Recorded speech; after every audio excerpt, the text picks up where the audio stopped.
உங்க ரோல் மாடல இன்ஸ்டாகிராம்ல தேடாதீங்க. பொழுதுபோக்கு வாழ்க்கையின் ஒரு அங்கம் தான். லைக்ஸ் வியூஸ்ல கெத்து இல்ல. நீங்க ரீல்ஸ்ல பார்க்கறதெல்லாம் ரியாலிட்டின்னு நம்பிடாதீங்க. இந்தியாவோட மத நல்லிணக்கத்தை கெடுக்க நினைக்கிற சக்தியோட கோட்டம் ரொம்ப நாள் நீடிக்காது. சாதி மத பிரிவினை பார்க்காம எல்லோரையும் சமமா நடத்துற பண்பை ஸ்கூல்ல நீங்க வளர்த்துக்கணும். தும்பை விட்டு விட்டு வாழை பிடிக்க கூடாதுன்னு சொல்லுவாங்க.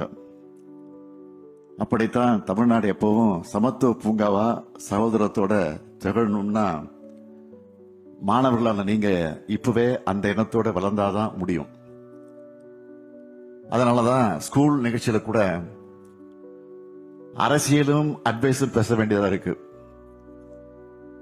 சமூக படிப்பில பலருக்கும் எல்லா வாய்ப்புகளும் கிடைக்கிறது இல்ல. வாய்ப்பு கிடைக்கிறவங்க அதனால வரக்கூடிய திறமைய வாய்ப்பு இல்லாதவங்களுக்கு கொண்டு சேர்க்கணும். இதுதான் புனித மேரி யூப்ரேசியாவை போன்றவர்கள் ஆற்றின தொண்டு. இன்னைக்கு நம்ம பள்ளியில படிக்கிற நீங்க அடுத்து பட்டப்படிப்பு ஆராய்ச்சி படிப்புன்னு படிச்சு முன்னேறணும். இன்னைக்கு சயின்ஸ் எவ்வளவோ வளர்ந்துருச்சு. உங்களுக்கு தேவையான அறிவை பெற நிறைய ஆப்ஷன்ஸ் இருக்கு. அதுல இப்போ ஏஐயோட வளர்ச்சி புது புரட்சியை உண்டாக்கிட்டு இருக்கு. அதுக்காக எல்லாத்துக்கும் ஏஐ இருக்கு, நாம எதுக்குன்னு படிக்கணும்னு நினைச்சிடாதீங்க. எந்த கண்டுபிடிப்பையும் நீங்க உங்க வளர்ச்சிக்காகத்தான் பயன்படுத்தி இருக்கணுமே தவிர அது உங்களுடைய சிந்தனையை சிதைக்க அனுமதிக்க கூடாது.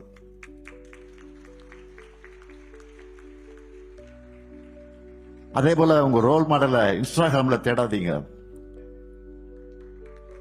பொழுதுபோக்கு வாழ்க்கையின் ஒரு அங்கம் தான். அதுவே வாழ்க்கை இல்ல. சுருக்கமா சொல்லணும்னா நீங்க ரீல்ஸ்ல பார்க்கறதெல்லாம் ரியாலிட்டின்னு நம்பிடாதீங்க.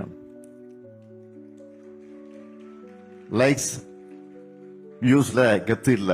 மார்க்ஸ் டிகிரிஸ்ல தான் உண்மையான கெத்து இருக்கு.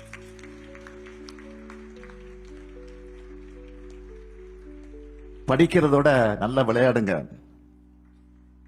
உடல் நலையும் பார்த்துக்க வேண்டும். டீச்சர்ஸும் இன்னைக்கு இருக்கக்கூடிய பசங்களுக்கு எந்த மாதிரி அப்கிரேட் ஆகணும், பேரண்ட்ஸும் நம்ம பசங்க என்ன நினைக்கிறாங்கன்னு காது கொடுத்து கேளுங்க. மனசை விட்டு பேசுங்க. அவங்களுக்கு ஒரு பிரச்சனை பயப்படாம நம்ம கிட்ட தைரியமா ஷேர் பண்ணணும். அந்த நம்பிக்கையை அவங்களுக்கு நீங்க கொடுக்கணும். பசங்க கிட்ட உங்க பெஸ்ட் ஃப்ரெண்ட் யாருன்னு கேட்டா எங்க அப்பா அம்மான்னு சொல்லணும். அப்படி பழகுங்க. கல்வி, நண்பர்கள், சூழல் இதுதான் பசங்களுடைய எதிர்காலத்தை தீர்மானிக்கும்.